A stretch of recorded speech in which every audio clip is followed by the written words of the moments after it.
Bueno, iba a decir, ahora nos toca a nosotros los medios. Y es así, lo voy a decir, ¿no? Ahora nos toca a nosotros. Ahora es la mesa en la que van a participar Virginia Pérez Alonso, directora de Público y vicepresidenta de Clave. Puedes ir subiendo, Virginia, muchas gracias. Manel Manchón, director de Metrópoli Abierta y de Letra Global, que es el cultural de Crónica Global. Manel, muchas gracias. Y va a actuar como conductor de esta conversación, pero al mismo tiempo partícipe de ella, por supuesto, Fernando González Urbaneja, que es presidente de la Comisión de Arbitraje, Quejas y Deontología del Periodismo de la FAPE, que además tenemos por aquí también al presidente de la FAPE, Miguel Ángel Noceda. Muchísimas gracias. Fernando, te han dejado en el medio. Estupendo. Perfecto. Ya la batuta es tuya, Fernando. Muchas gracias. Bueno, buenas tardes, noches ya. No nos hemos puesto de acuerdo en nada, que suele ser un camino hacia el acierto o hacia el error, y me dais la posibilidad de haceros preguntas. Y yo creo que esta mesa, toda la sesión ha sido, yo diría, muy macro, muy de principios generales, muy del debate de mesarse los cabellos, y creo que es bueno descender a la micro, ¿no? Y yo voy a tratar de conduciros a la micro. A la micro, por ejemplo, ¿qué hace vuestra redacción para conseguir la búsqueda diligente de la verdad? ¿Qué mecanismos en estos tiempos donde la velocidad es la característica de las cosas y donde que te la cuelen es muy frecuente, qué mecanismos habéis inventado para tratar de garantizar la veracidad? Virginia. Bueno, buenas tardes a todas y a todos y muchas gracias, Clave. Me da mucho gusto estar con Virginia porque creo que fui tu primer jefe, probablemente. Sí, efectivamente, fuiste mi primer jefe, sí, hace la torta de años, no vamos a decir cuántos. Bueno, en el caso de Público, este es un tema que hemos trabajado bastante, ¿no? Entonces, bueno, pues primero tenemos un número mínimo de fuentes para trabajar cualquier información, o sea que están las 3 fuentes. Además, tenemos una pauta, que esto sí que es menos habitual en la mayoría de los medios, y es que por lo menos una de las fuentes tiene que ser una mujer, pero si son 2, mejor, porque es la única manera.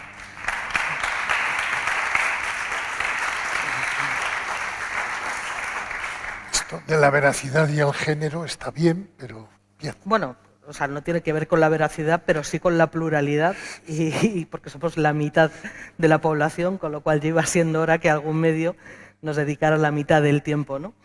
Pero bueno, es un tema también. Desde luego, claro, comprobar la información cuando te llega y verificarla con todos los datos posibles. De hecho, yo creo que nosotros fuimos el primer medio, si no recuerdo mal, en 2018, en desarrollar un proyecto que lo hicimos precisamente gracias a GNI, a las ayudas de Google, que se llamó Transparent Journalism Tool, que es una herramienta de trazabilidad de la información, en la que tú en cualquier información de Público puedes trazar cómo se ha conseguido esa información, es decir, cuántas fuentes, cuánto material documental, el motivo por el que se trabaja esa información, que eso es crucial. O sea, no es lo mismo hacer una información por motivo de actualidad informativa, porque está en el bucle informativo de todos los medios, que hacerla con una intención de investigación, ¿no? O sea, de decir, vamos a investigar este hecho y a esto nos vamos a dedicar. Se especifica, por ejemplo, qué tipo de fuentes se utilizan. Si son, bueno, son fuentes que no se identifican o que piden no identificarse, lo especificamos y además especificamos que son, o sea, si es un político, por ejemplo, lo identificamos como partido político, no como persona, ¿no? Es decir, se hace un trabajo automático, claro, o sea, de recabar todos esos datos. La mala noticia es que esta herramienta no la consulta ni el dato. Es decir, a pesar de ese ingente esfuerzo para que cualquier lector o lectora pueda llegar al periódico y entender cómo se construyen todas las informaciones, pues realmente a la gente no le genera un interés, o sea, porque me imagino que como vamos todos como vamos, sin tiempo y corriendo, pues lees una información, te la lees y se acabó, y a la siguiente, ¿no? Pero bueno, básicamente esas son las líneas principales de cómo trabajamos nosotras. Manel. Bueno, yo creo que, gracias primero a Clave por la invitación y al Ateneo por acogernos.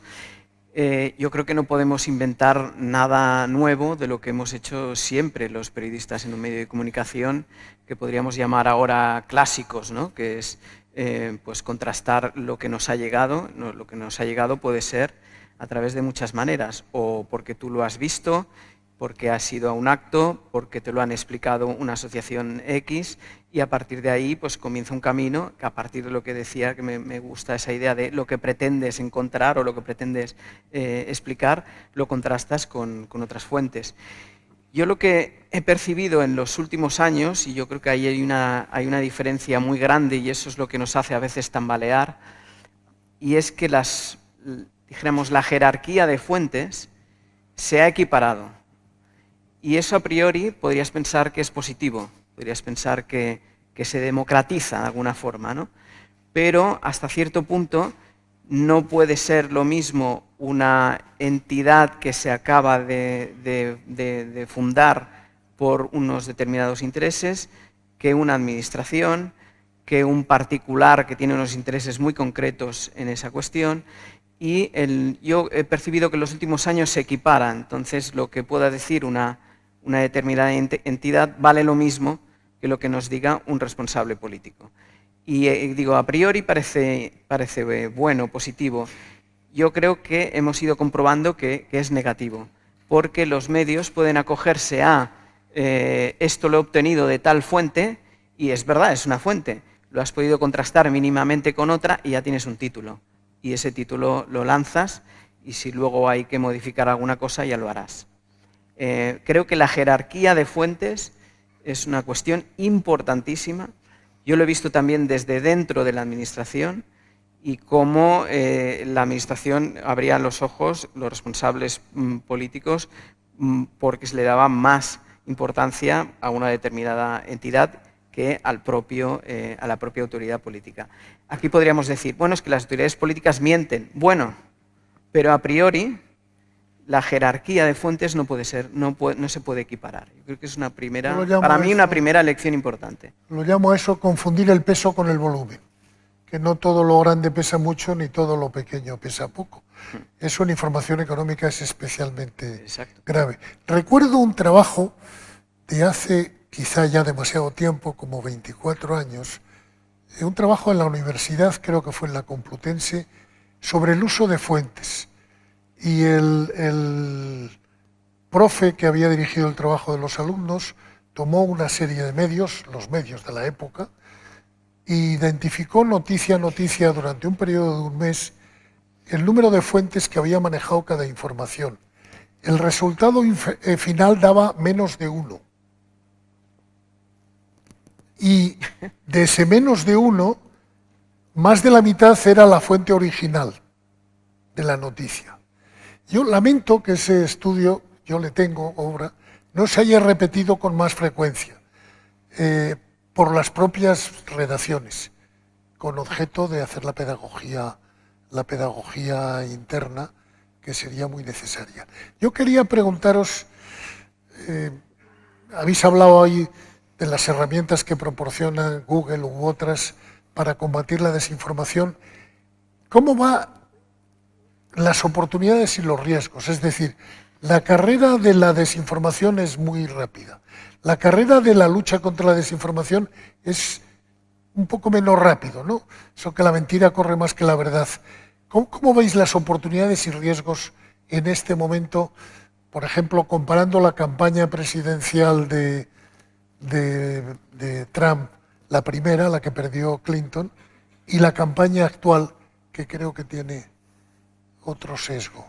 Yo creo que hemos aprendido bastante desde entonces, porque como bien decía antes Yolanda Quintana, o sea, posiblemente la primera campaña de Trump fue cuando nos topamos de bruces con este fenómeno.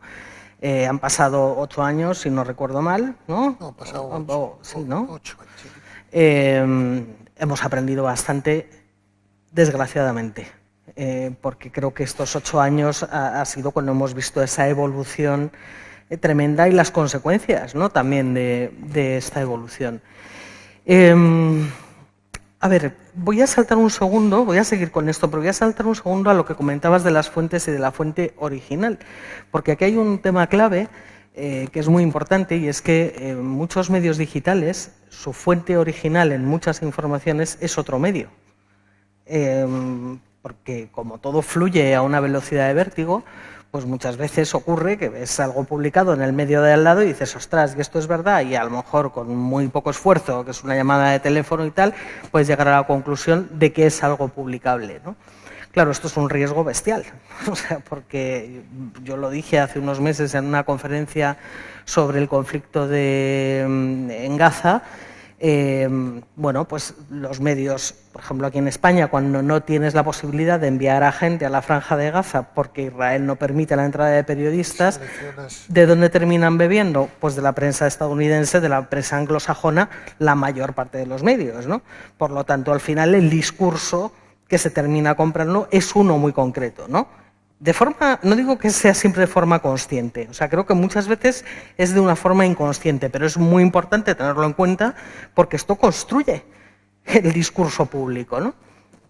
Entonces, decías, ¿qué hemos aprendido? Bueno, pues hemos aprendido a que lo que encontramos en redes sociales, que viene del espectro Trump, hay que cogerlo con alfileres o no cogerlo directamente.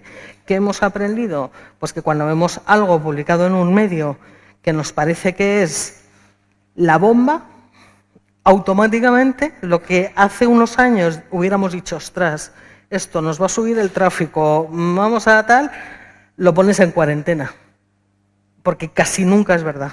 El viejo principio de que mi madre me quiere, verifícalo. Exactamente, exactamente. Bueno, es que hay un tema que es que en las conversaciones habituales que tenemos, que es cómo se verifica la verdad. No es tan fácil. Es decir, cada vez es más complicado cuando sabes que es una cuestión que sabes de forma fidedigna que es cierta, pero la has de verificar. Y las fuentes no te lo dicen. Entonces, cada vez eso es más complicado. Pero hay que tener en cuenta una cosa, que aquí todos los presentes, no lo sé si lo siguen, que nos está matando, que se llama Google Discover. Ahora que está Google también. Google Discover es muy bueno y es muy malo, en el sentido de que muchos ciudadanos se informan a través de esta selección que hace Google de las informaciones que reciben a través del móvil. Nos informamos a través del móvil.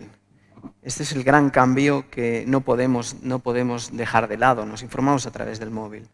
Y esas informaciones que llegan seleccionadas, se seleccionan por un montón de motivos, porque la respuesta al principio de mucha gente es muy rápida, por tanto eso lo acelera, y no podemos dejar de pensar que los medios de comunicación son empresas. Entonces, creo que la gran cuestión es buscar ese equilibrio entre lo que necesitas como empresa y la responsabilidad que tenemos como medio de comunicación. Pero no podemos olvidarnos nunca de eso en estos momentos. O sea, yo creo que es ese un dilema histórico, digamos, ¿no? O sea, desde que la prensa es prensa, ¿no? Pero sí que me quedo con lo que comentabas, ¿no? De que hay cosas que no puedes verificar. Y a ver, ante algo que no puedes verificar, no lo publiques. O sea, es tan sencillo como eso, ¿no?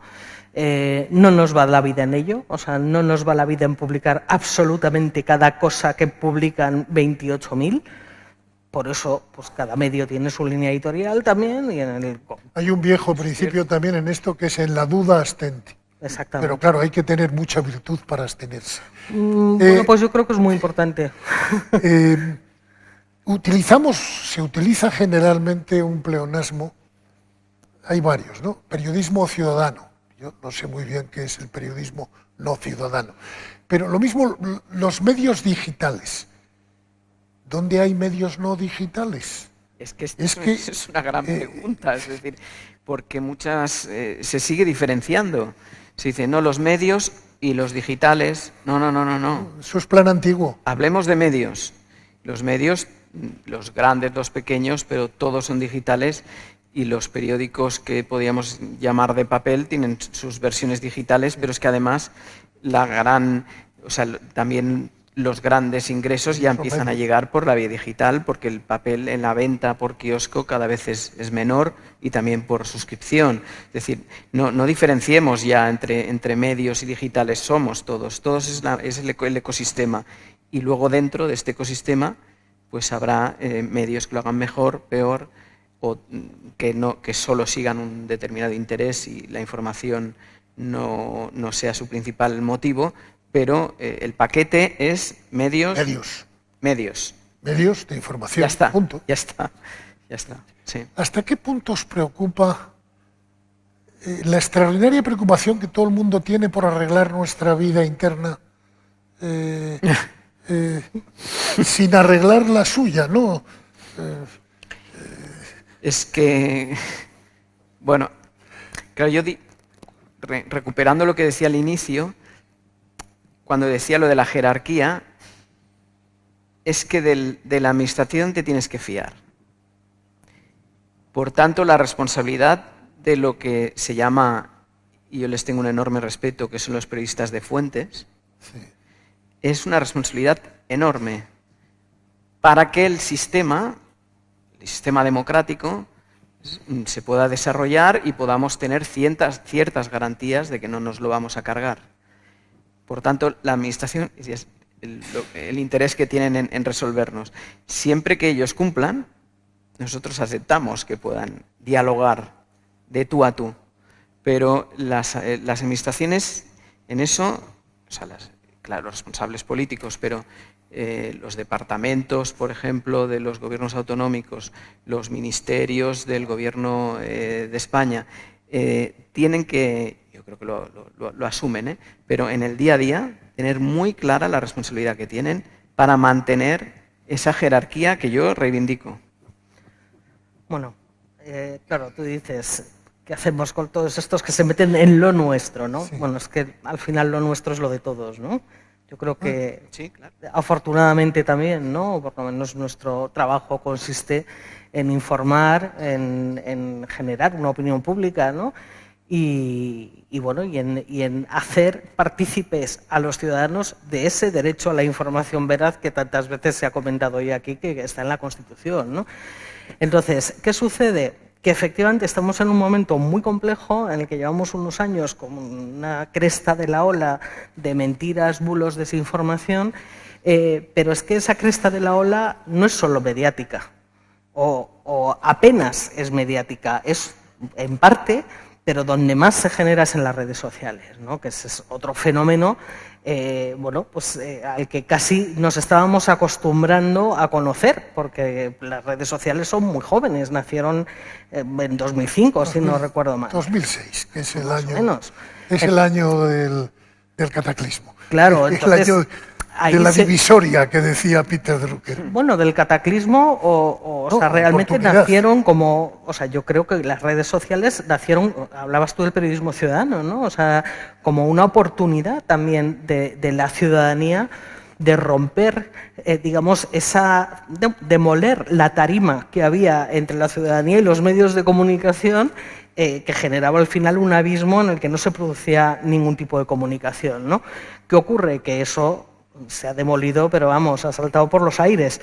Ya no es que haya una desintermediación, es que la información se mueve mucho más en las redes sociales que en los medios de comunicación. ¿Y qué sucede? Pero eso nos da más valor a los periodistas, porque claro, antes yo he vivido el ser un periodista monopolio de la información.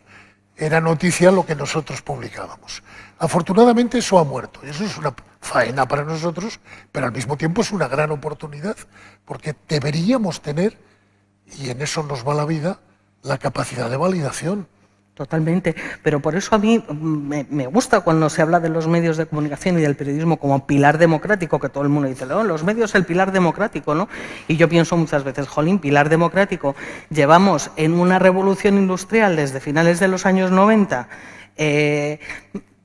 sobreviviendo como buenamente podemos, o sea, con unos niveles de precariedad, porque estamos inmersos los medios de comunicación en unos niveles de precariedad que son inaceptables para ser un pilar democrático, francamente. O sea, y aquí nadie se acuerda de esta película hasta el año 2024 y de aquella manera, o sea, porque tiene que ocurrir un fenómeno con pues lo que ha pasado, toda la desinformación que ha habido con la mujer del presidente del gobierno, una querella contra ella, etcétera, para que aquí se active algo, ¿no? Hombre, está bien que llegue, pero ostras. No sé si nos están diciendo que nos quedan 2 minutos. Sí. Sí. No, que se nos ha hecho muy... Sí. Pero sí. Bueno, pero es bueno que quede para otro día. Un tema que se ha suscitado levemente en los medios, que a mí me ha parecido interesante, yo he tomado partido. Twitter nos ha secuestrado a los periodistas que nos hemos convertido en el gran soporte y al mismo tiempo nos ha manipulado. No. Yo me he borrado de Twitter, pero no, lo confieso. Ya somos dos. Les he mandado a la mierda. Pero no, definitivamente. A ver, pero hay que diferenciar. Es decir, Carmela Ríos dice que no, sí, que hay que seguir atento, pero yo lo he discutido con ella. es interesante para conocer el ecosistema. Es un ecosistema nuestro, de políticos, periodistas, donde no está el grueso de la Sí, pero población. nos hemos hecho viciosos. Pero hay que tener en cuenta eso como medio de comunicación, que cuando los medidores lo que hacen es decirnos de dónde vienen los lectores, cada vez es menor. Es muy pequeño ya. Y eso hay que tenerlo muy en cuenta. Es decir, no le demos tanta importancia porque las personas que entran a un medio porque se lo han encontrado en Twitter, el porcentaje es ahora mismo muy, muy pequeño. Habría que trasladarles a los políticos que no necesariamente tienen que emitir por Twitter, que hay otros procedimientos. Hombre, desde que luego nos harían un gran favor. Hay otros procedimientos y yo particularmente, que me Más borré limpios. mi cuenta de Twitter, la eliminé directamente, yo entro a Twitter no para ver el ecosistema de medios y políticos, entro a Twitter para entender el ecosistema de la extrema derecha y el ecosistema Musk y el ecosistema de esta gente construyendo Pero algo... hay de todo ahí, ¿eh? Bueno, hay de todo. pero hay mucho Puedes de decir esto. que ahora hay una tendencia más acusada, pero realmente hay de todo. Yo creo. Pero y no solo Twitter, y perdonad un segundo, y no solo Twitter, es que Especialmente. yo quería comentaros que, por ejemplo, Facebook cambió totalmente las reglas de juego precisamente después de las primeras elecciones que ganó Trump. Eliminó las noticias de su feed prácticamente, ¿vale? Instagram, que es propiedad del mismo señor dueño de Facebook, de Zuckerberg, tiene por defecto a cualquiera que se crea una cuenta en Instagram marcado una cosa que pone no deseo recibir información política. ¿Qué es información política según Instagram? Yo no lo sé, pero eso viene marcado por defecto. En TikTok, por ejemplo, a público, todos los vídeos con información propia, o sea, con nuestros reporteros contando reportajes que hacen sobre Gaza, se eliminan, desaparecen. Sin un aviso que ponga, este contenido ha sido eliminado por lo que sea, o sea, desaparecen. Depende del trato, yo creo que los medios en eso están aprendiendo, en el caso nuestro de Metrópoli Abierta, que es Barcelona, área metropolitana, que está asociado también a otros medios del grupo Crónica Global. Las redes, si se trabajan bien, dan una cantidad de información al ciudadano, en este caso de Barcelona, que son realmente muy útiles. Es decir, que hay que saber utilizarlas. Y incluso TikTok, Instagram o, por ejemplo, que yo también llevo el tema cultural, TikTok para los libros ha resultado un fenómeno increíble y muy bueno para las editoriales. Por tanto, siempre debemos intentar ir un poquito con ser cirujanos en esto. Hay que ser cirujanos. Estoy segura de que ha sido súper beneficioso para un montón de gente y para los medios también, pero son plataformas ajenas a los medios de comunicación decidiendo cómo se transmite información que están emitiendo los medios, o sea, y qué es lo que le está llegando a la gente o no. Pero desengañémonos, o sea, en estos momentos los medios dependen de las redes sociales, son nuestro canal de distribución. No estoy de acuerdo. Nos toca acabar... Es así, deberemos aprender. Siguiendo al maestro Humberto Eco, ¿apocalípticos o integrados? ¿En qué posición estáis? Yo estoy un poco apocalíptica, la verdad, he de reconocerlo, o sea... Oye, yo que soy más viejo, que estoy integrado, que tengo confianza en el futuro, Igual necesito 15 años más. que tengo confianza sobre todo en vosotros. No, los apocalípticos. Porque sois no, buena gente. Los apocalípticos no, porque nos vamos al caos. Bueno, muchas gracias. Gracias. Y espero.